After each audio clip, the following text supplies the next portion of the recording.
Assalamualaikum warahmatullahi wabarakatuh. Alhamdulillah rabbil alamin. Allahumma shalli ala sayyidina Muhammad wa ala ali sayyidina Muhammad.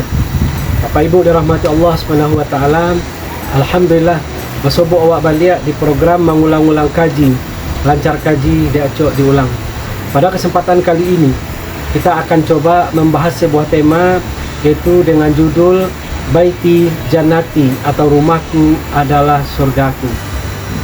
Kita awali dari sebuah kisah yang diceritakan oleh ulama kita, yaitu ada seorang salafus soleh di mana di akhir hayatnya beliau mengumpulkan anak-anak beliau.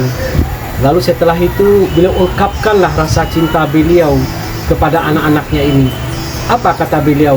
Sesungguhnya ayah telah mencintai kalian bukan hanya setelah kalian lahir dan setelah kalian besar seperti ini, tapi jauh sebelum kalian lahir, ayah benar-benar telah mencintai kalian semuanya.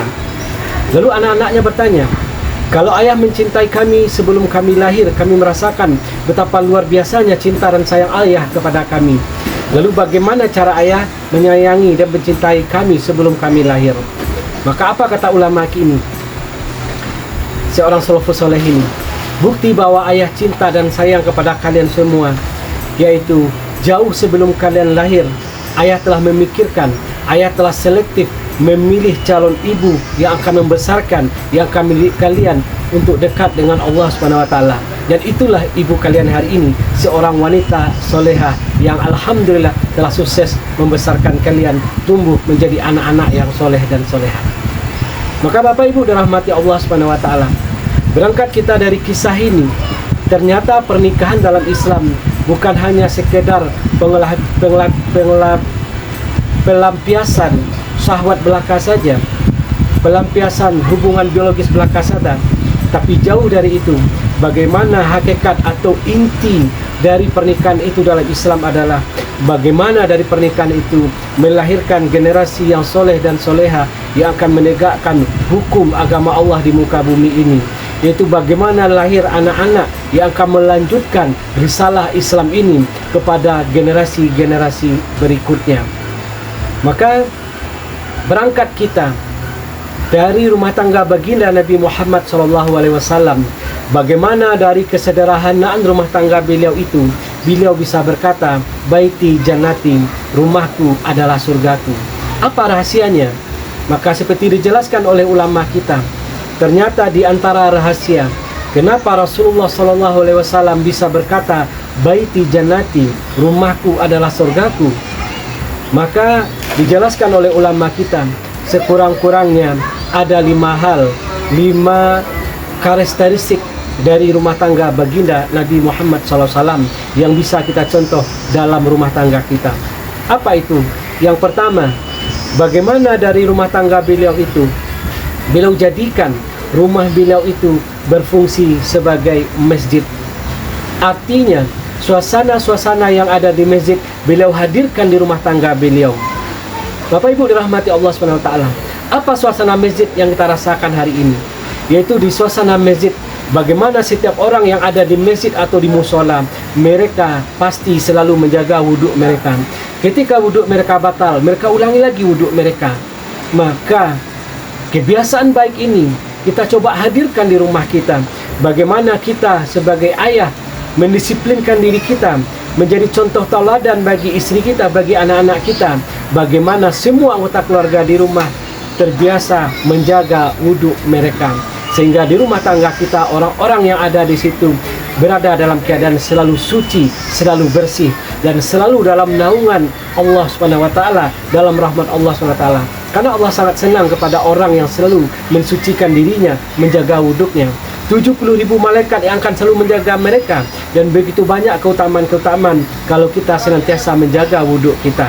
Di dunia ini, bagaimana dari wuduk kita itu, jasad-jasad kita ini kita bersihkan dari dosa-dosanya, lalu rohani juga kita bersihkan, dan di akhirat kelak cahaya dari bekas-bekas wuduk itu dari ujung rambut sampai ujung kaki akan menjadi cahaya bagi kita yang sangat terang benderang nanti di akhirat kelak. Dan masih banyak keutamaan orang yang berwuduk, menjaga wuduk mereka.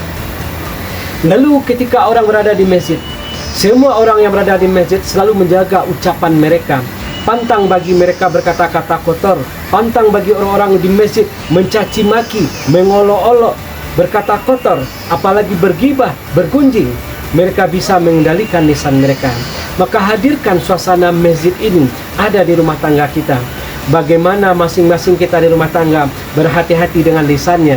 Apalagi kita sebagai seorang ayah, tak ada kata-kata cacian, makian, apalagi kata-kata kotor, mengumpat, apalagi bergibah dan lain sebagainya. Lalu di masjid kita lihat juga bagaimana suasana masjid dimanapun kita berada. Hampir kita tak pernah mendengar di masjid orang menghidupkan musik-musik seperti musik dangdut, musik DJ, dan lain sebagainya. Maka coba perhatikan kalau jam 6 sore nanti di masjid, agar masjid ramai orang datang, lalu kita hidupkan lagu dangdut, atau kita hidupkan lagu K-pop Korea, atau lagu-lagu yang lagi pop hari ini. Apa yang terjadi coba kalau kita hidupkan dan didengarkan di tuan masjid? Pasti orang akan ramai datang ke masjid. Pasti banyak orang yang protes, kenapa itu yang kamu hidupkan? Pasti orang banyak tak nyaman mendengar itu di luaran sana. Nah, hadirkan juga suasana tak nyaman ini ada di rumah tangga kita. Bagaimana kalau ada anak-anak kita meniupkan lagu-lagu jahiliyah itu, atau istri kita meniupkan lagu-lagu yang tak enak hati ini mendengarnya, lagu-lagu yang ada unsur jahiliyahnya di situ. Maka kita sebagai seorang pemimpin rumah tangga meminta kepada mereka untuk tidak menghidupkan itu. Ada perasaan tak nyaman kalau musik-musik itu kita hidupkan di rumah tangga kita. Tapi tengok di masjid, ketika dihidupkan muratal Al-Quran, ketika dihidupkan salawat sebelum azan berkumandang, semua orang senang, sejuk hati, senang pikiran mendengarkannya. Maka hadirkan suasana ini juga ada di rumah tangga kita. Ada muratal Al-Quran. Kalaupun butuh hiburan, ada nasyid alternatif hiburan Islam, di mana kita di situ diingatkan dengan Allah, diingatkan dengan Rasulullah SAW, diingatkan dengan keindahan kampung akhirat dan lain sebagainya, yang bisa mendekatkan hati kita kepada Allah Subhanahu wa Ta'ala. Di masjid hampir tak pernah kita dengar ada lukisan-lukisan makhluk bernyawa, patung-patung makhluk bernyawa. Maka adakan di rumah tangga kita, jangan sampai ada patung-patung makhluk bernyawa, lukisan-lukisan makhluk bernyawa di rumah kita. Kenapa? Karena rumah-rumah yang ada patung makhluk bernyawanya, lukisan-lukisan makhluk bernyawanya, maka rumah itu tak akan dimasuki oleh malaikat rahmat. Maka Bapak Ibu dirahmati Allah Subhanahu wa Ta'ala, ini yang pertama, bagaimana kita menghadirkan suasana masjid ini ada di rumah tangga kita.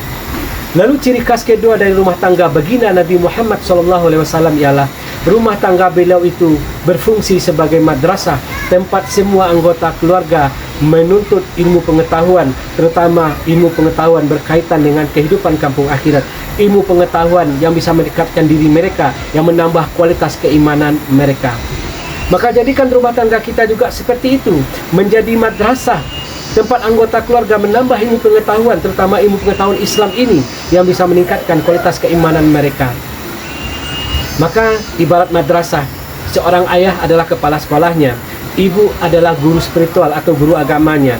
Maka seorang ayah sebagai kepala sekolah, dia akan menegakkan hukum aturan main di rumah tangga mereka. Ayah harus sesuai perkataan dengan perbuatan. Kalau ayah kepengen anak laki-lakinya berjamaah di masjid, ayah harus tunjukkan dulu bahwa ayah istiqomah sholat di awal waktu berjamaah di masjid dan mengajak anak yang laki-lakinya untuk berjamaah di masjid. Ibu kepengen anaknya istiqomah menutup auratnya, ibu dulu kan berikan contoh tauladan bahwa ibu keluar rumah juga selalu menutup aurat, dan ajarkan anak-anak kita bagaimana cara menutup aurat yang benar itu, seperti diajarkan oleh baginda Nabi Muhammad SAW. Maka jadikan rumah tangga kita sebagai madrasah. Ayah seharusnya memikirkan bagaimana di rumah tangga itu hadir suasana-suasana kehidupan, kerinduan kepada kehidupan kampung akhirat. Dekatkan hati-hati keluarga kita dengan kehidupan kampung akhirat. Cari kehidupan akhirat, kebahagiaan akhirat. Karena kalau kita cari kebahagiaan akhirat, akhiratnya dapat, dunianya dapat. Tapi kalau ayah mengajarkan anak-anaknya, memotivasi anak-anaknya untuk mendapatkan kebahagiaan dunia, mendapatkan sedikit kenikmatan dunia, percayalah, dunianya akan hilang, akhiratnya akan hilang. Dan Allah telah berfirman dalam surah Al-Qasas ayat 77, "Wabtaghi fima ataqallahu darul akhirah wala tansa nasibaka minad dunya." Allah telah ingatkan kita, carilah kebahagiaan kehidupan kampung akhirat itu dari apa yang Allah berikan kepada kita ini, dan janganlah kita lupakan kehidupan kita, kebahagiaan kita di kehidupan dunia ini. Artinya Allah memerintahkan kita cari dulu kehidupan kampung akhirat. Maka niscaya kalau akhirat yang kita cari, kedua-duanya pasti akan dapat. Dunia dapat, akhirat dapat. Tapi Bapak Ibu dirahmati Allah SWT, sangat sayang hari ini kita lihat di rumah tangga kaum muslimin hari ini. Banyak ayah-ayah, para orang tua hari ini justru memotivasi anak-anak mereka untuk sukses di kehidupan dunia ini. Mereka sekolahkan anak mereka di SD favorit, di sekolah-sekolah favorit, SMP, SMA, les ini, les itu. Mereka motivasi bagaimana anak saya sukses di kehidupan dunia ini, sampai lupa mengaji, sampai lupa menambah ilmu pengetahuan agama mereka. Lalu betapa luar biasanya motivasi dari orang tua hari ini. Bahagianya orang tua ketika anak-anaknya menjadi anak yang hebat, menjadi mahasiswa-mahasiswa undangan, bisa kuliah bukan hanya di universitas terbaik yang ada di dalam negeri, bahkan sampai ke luar negeri. Anak-anak menjadi anak hebat, sukses di kehidupan dunia mereka, bisa kuliah di universitas-universitas sampai ke luar negeri. Bisa mereka menghafal jutaan kamus dalam bahasa Inggris, jutaan kamus dalam bahasa Jepang, bahasa Jerman. Bisa anak-anak ini memikirkan bagaimana membuat gedung-gedung tinggi pencakar langit. Tapi gara-gara itu semua, betapa banyak generasi muda Islam hari ini, mereka tak kenal dengan Allah dan tak mencintai Allah SWT.